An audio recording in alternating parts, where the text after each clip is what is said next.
আসসালামু আলাইকুম। সাউথ কোরিয়ায় ডিসেম্বর ইনটেকে যারা অংশগ্রহণ করতে যাচ্ছেন তাদের জন্য আসছে বিশেষ ঘোষণা।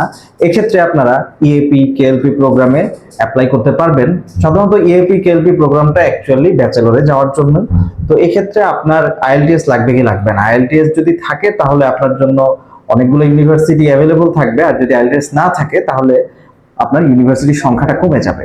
তো আমরা কিছু বড় বড় ইউনিভার্সিটির নাম উল্লেখ করছি, যেমন গ্যাচন ইউনিভার্সিটি যেটা সিওলে অবস্থিত। এছাড়াও আছে কিউংসাং ইউনিভার্সিটি যেটা হচ্ছে বুসানে অবস্থিত। এরপরে আছে টমিয়ং ইউনিভার্সিটি।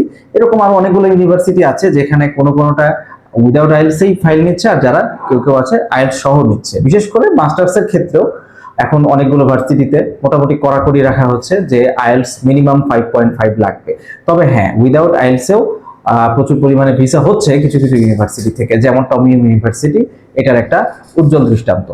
এখন যারা আসলে এবারে ডিসেম্বর ইনটেকে আপনারা অ্যাপ্লাই করতে চাচ্ছেন, তাহলে এখন থেকেই আপনার ফাইলের কাজ শুরু করুন, কারণ এটার ডেডলাইন চলে আসবে ধরেন অগাস্টের দিকে। কারণ এই ডেডলাইনটা খুব কম পাওয়া যাবে এবং এবারে মোটামুটি একটা ভালো রকমের কম্পিটিশন হবে।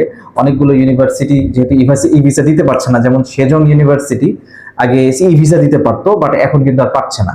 তো এই ইএপি কেএলপি প্রোগ্রামে খুব কম ইউনিভার্সিটি আছে যারা সরাসরি ই ভিসা বা ভিন দিতে পারছে। তো এই জন্য আপনার অ্যাপ্লাই করতে হলে এরকম হাতে গোনা কয়েকটা ইউনিভার্সিটিতে অ্যাপ্লাই করতে হবে ই ভিসার জন্য।